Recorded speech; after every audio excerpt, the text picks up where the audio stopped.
Federalist number 12, the utility of the Union in respect to revenue, from the New York Packet, Tuesday, November 27, 787, Hamilton. To the people of the state of New York. The effects of union upon the commercial prosperity of the states have been sufficiently delineated. Its tendency to promote the interests of revenue will be the subject of our present inquiry. The prosperity of commerce is now perceived and acknowledged by all enlightened statesmen to be the most useful as well as the most productive source of national wealth, and has accordingly become a primary object of their political cares. By multiplying the means of gratification, by promoting introduction and circulation of the precious metals, those darling objects of human avarice and enterprise, it serves to vivify and invigorate the channels of industry, and to make them flow with greater activity and copiousness. The assiduous merchant, the laborious husbandman, the active mechanic, and the industrious manufacturer, all orders of men, look forward with eager expectation and growing alacrity to this pleasing reward of their toils. The often agitated question between agriculture and commerce has, from indubitable experience, received the decision which has silenced the rivalship that once subsisted between them, and has proved, to the satisfaction of their friends, that their interests are intimately blended and interwoven. It has been found in various countries that, in proportion as commerce has flourished, land has risen in value, and how could it have happened otherwise? Could that which procures a freer vent for the products of the earth, which furnishes new incitements to the cultivation of land, which is the most powerful instrument in increasing the quantity of money in a state, could that, in fine, which is the faithful handmaid of labor and industry, in every shape fail to augment? Not that article which is the prolific parent of far the greatest part of the objects upon which they are exerted? It is astonishing that so simple a truth should ever have had an adversary, and it is one, among a multitude of proofs, how apt the spirit of ill-informed jealousy, or of too great abstraction and refinement, is to lead men astray from the plainest truths of reason and conviction. The ability of a country to pay taxes must always be proportioned, in a great degree, to the quantity of money in circulation, and to the celerity with which it circulates. Commerce, contributing to both these objects, must of necessity render the payment of taxes easier and facilitate the requisite supplies to the treasury. The hereditary dominions of the Emperor of Germany contain a great extent of fertile, cultivated, and populous territory, a large proportion of which is situated in mild and luxuriant climates.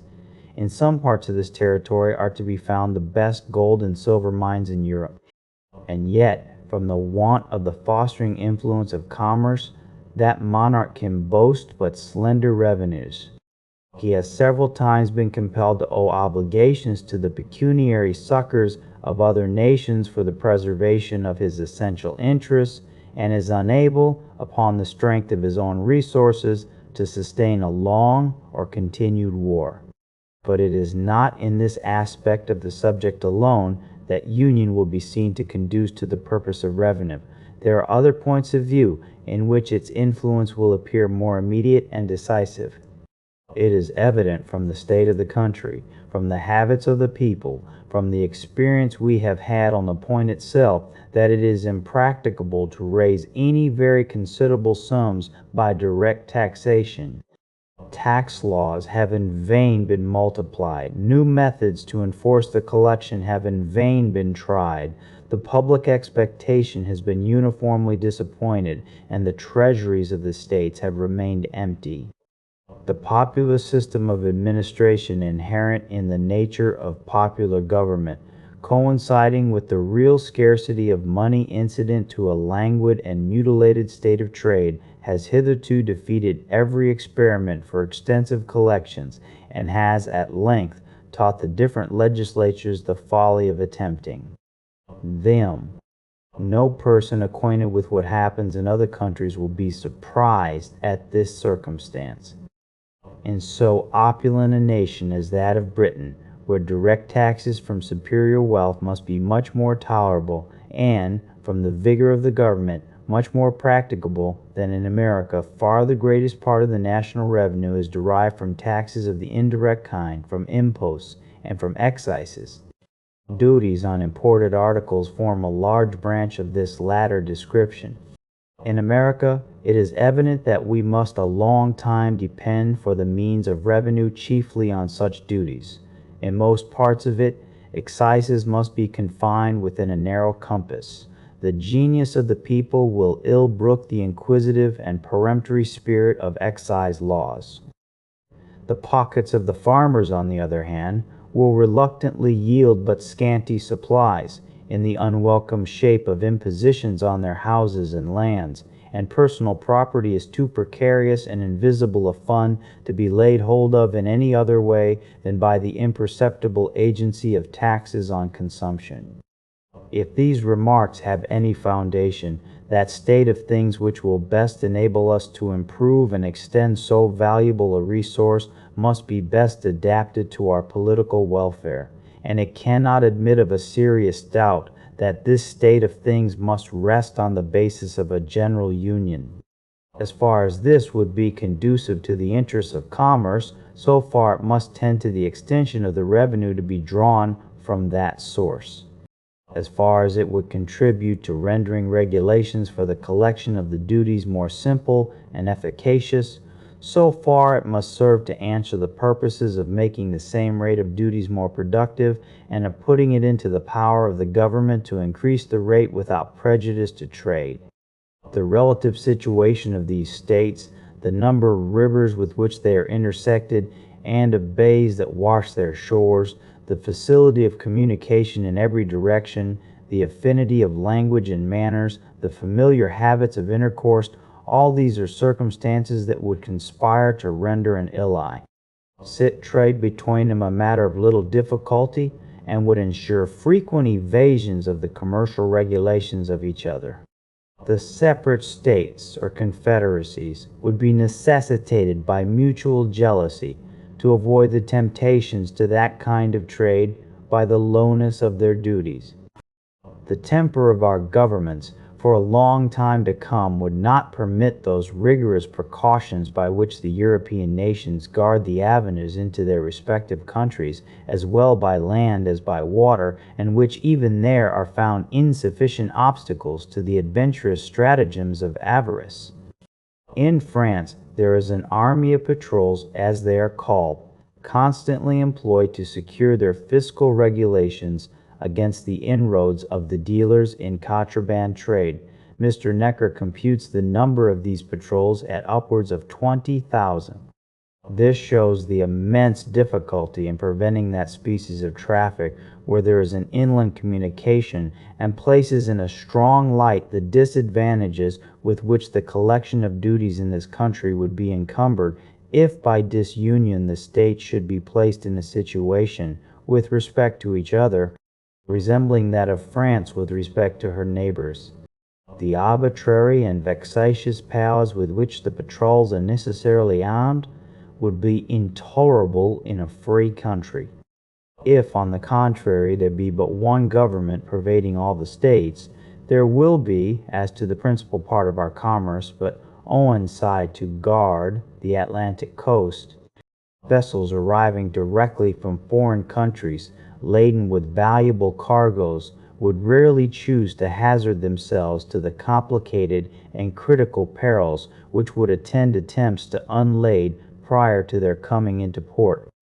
They would have to dread both the dangers of the coast and of detection, as well after as before their arrival at the places of their final destination. An ordinary degree of vigilance would be competent to the prevention of any material infractions upon the rights of the revenue. A few armed vessels judiciously stationed at the entrances of our ports might at a small expense be made useful sentinels of the laws, and the government, having the same interest to provide against violations everywhere, the cooperation of its measures in each state would have a powerful tendency to render them effectual. Here also we should preserve by union, an advantage which nature holds out to us, and which would be relinquished by separation. The United States lie at a great distance from Europe, and at a considerable distance from all other places with which they would have extensive connections of foreign trade.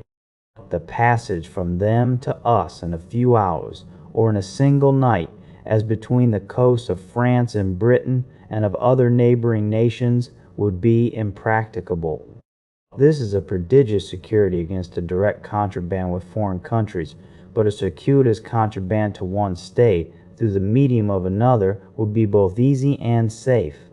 The difference between a direct importation from abroad and an indirect importation through the channel of a neighboring state, in small parcels according to time and opportunity, with the additional facilities of inland communication, must be palpable to every man of discernment. It is therefore evident that one national government would be able, at much less expense, to extend the duties on imports beyond comparison further than would be practicable to the states separately or to any partial confederacies. Hitherto, I believe, it may safely be asserted that these duties have not upon an average exceeded in any state 3%. In France, they are estimated to be about 15%, and in Britain they exceed this proportion. 1. There seems to be nothing to hinder their being increased in this country to at least treble their present amount. The single article of ardent spirits under federal regulation might be made to furnish a considerable revenue. Upon a ratio to the importation into this state, the whole quantity imported into the United States may be estimated at 4 millions of gallons, which, at a shilling per gallon, would produce 200,000 pounds. That article would well bear this rate of duty, and if it should tend to diminish the consumption of it, such an effect would be equally favorable to the agriculture, to the economy, to the morals, and to the health of the society. There is, perhaps, nothing so much a subject of national extravagance as these spirits. What will be the consequence if we are not able to avail ourselves of the resource in question in its full extent? A nation cannot long exist without revenues.